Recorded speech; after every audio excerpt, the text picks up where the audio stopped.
Ladies and gentlemen, the President of the United States. I do not need to tell you that we are still locked in a deadly struggle with our enemies, the enemies of our ways of life. And the war is still the chief job of each one of us, the greatest production of which we are capable, faithful adherence to regulations that make it possible to supply our men in battle with everything they need, and buying and holding war bonds. These are things that we at home must do to speed victory. In the past 3 years, more than 85 million Americans have invested billions of dollars in bonds. Never before have so many people held such a direct share in a great national effort to save, to buy, and to hold all that we can of war bonds. This is a small service to ask of us who do not fight. Yet it is one of the biggest things that we can do for our fighting men.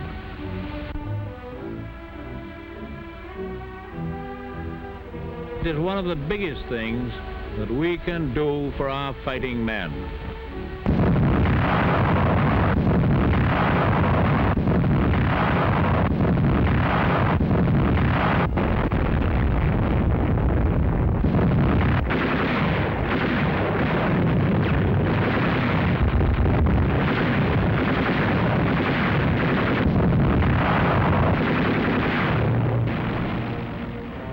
These are our fighting men, and these are our bonds in action. Now, this minute. Here in battle, they speak to the enemy in words of steel, voices of thunder. Here right now, you, John, are speaking. And you, Mary. And you, Mike. And you, and you, and you. You're speaking because your name is on a piece of paper, a war bond. And the enemy listens to you and dies when America speaks.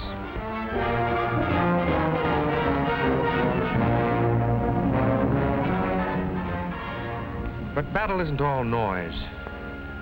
There's also silence. The deep silence of men suffering. Here the words you speak fall soft and reassuring. Here your bonds say relief from pain. They say hope, health, sanity. They reinforce the skilled fingers of surgery, shelter injury and illness, give back life itself to men who face losing it because it's their job. The power of life and death. Death to the enemy and life to our fighting men. That's a tremendous, a vital power, and you hold it in war bonds. You hold another power, too. Your war bond has two sides. One side fights the war. The other side wins the peace. Your own personal peace. As Mr. Philip Murray, president of the CIO, says, the great payroll savings plan, now numbering some 27 million workers, was introduced as a wartime measure to help finance the war and combat inflation. Few of us realized when it was introduced 3 years ago that it was also a powerful instrument for winning the peace. Through a program of regular savings engaged in now and carried over into the post-war era, the working men and women of America have an unprecedented opportunity to ensure themselves a substantial measure of security. Mr. William Green, president of the AFL. Men of labor know that in organization there is strength, and the men and women of America are today organized into a vast war bond army. If we remain united by buying and holding war bonds until they mature, we shall be taking a great step forward toward the realization of that security to which we look forward in the future.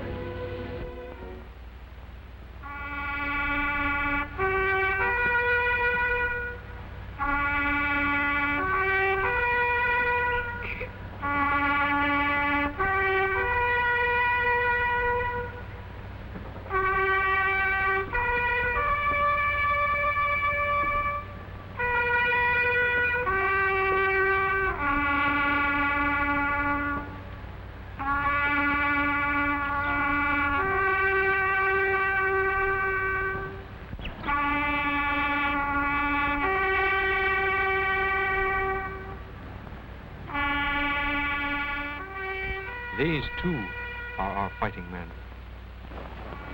They have security, timeless and eternal. They got it the hard way. It wasn't the kind they wanted, but they knew what they had to do. And they knew, too, these partners of yours, what you have to do. They knew what bonds mean out there and back here, now and in the future. They knew what Mr. Eric Johnston, President of the United States Chamber of Commerce, means when he says, "The great industrial machine of America has performed miracles during this war, and it will continue to meet any demand that may be placed upon it until at long last victory is ours. But it takes work and money and plenty of both to keep this immense industrial machine operating at full steam. The bonds you buy and hold now account for a large part of that money. And when the war is over, these very same bonds will form a backlog of funds with which you can buy a home, or educate your children, or put you in a small business, or if needed, for food, rent, and clothing. The bonds that you buy today and hold in the future give you a vital stake in our America that is, and in our America that is to be."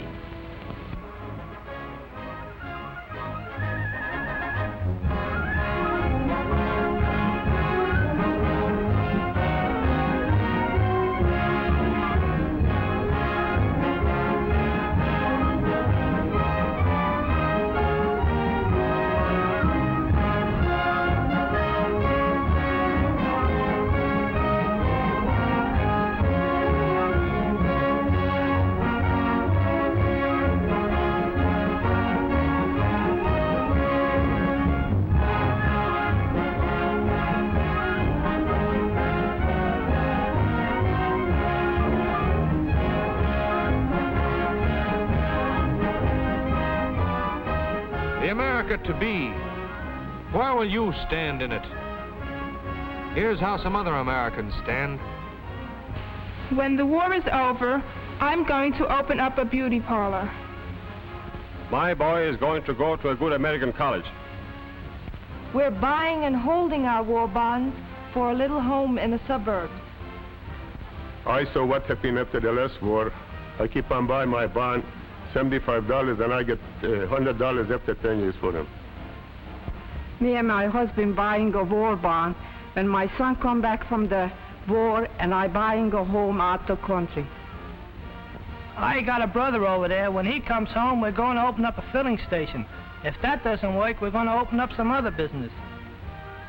I have a boy in this war, and I'm saving my bonds for his education when he gets back. The main thing is to help our boys. That's why I'm buying war bonds.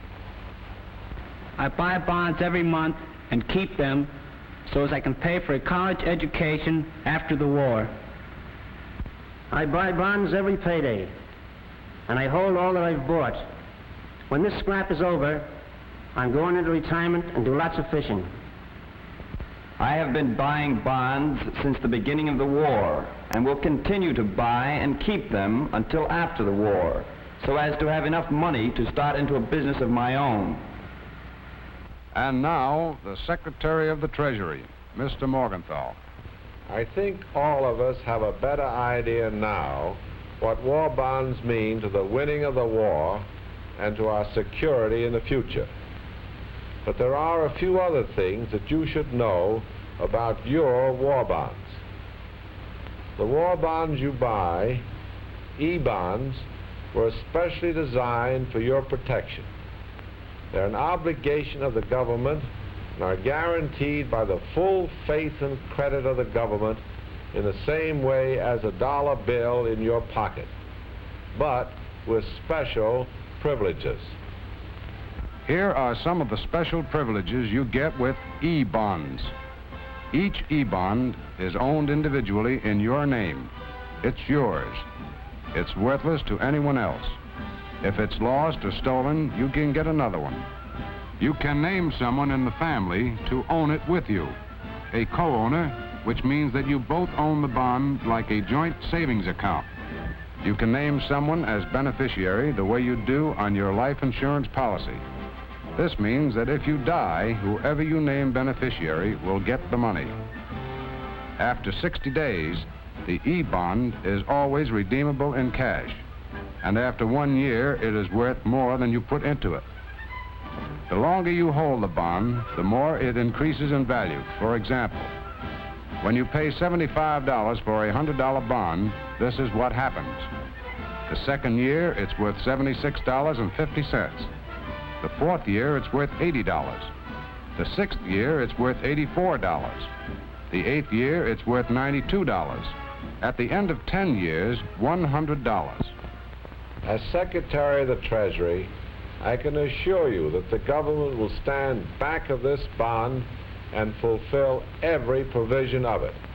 It'll be paid precisely and exactly according to terms under which it was issued. You have only to hold on to your bonds to receive the maximum return, for they are designed to favor those who hold them the longest. Keep buying them regularly and hold them to maturity. That's the story. Put every dollar you have into the green uniform of the E-bond. And for the nation's future, and for your own, hold them. They work for the war, and they work for you. I know what I'm talking about. I used to work in a war plant myself 2 years ago. Since then... But I'm still buying bonds. And so are my buddies, millions of them. We're buying them and we're holding them. Just like we held Henderson Field at Guadalcanal. You remember? But we're going right on. For America. And our future. How about you?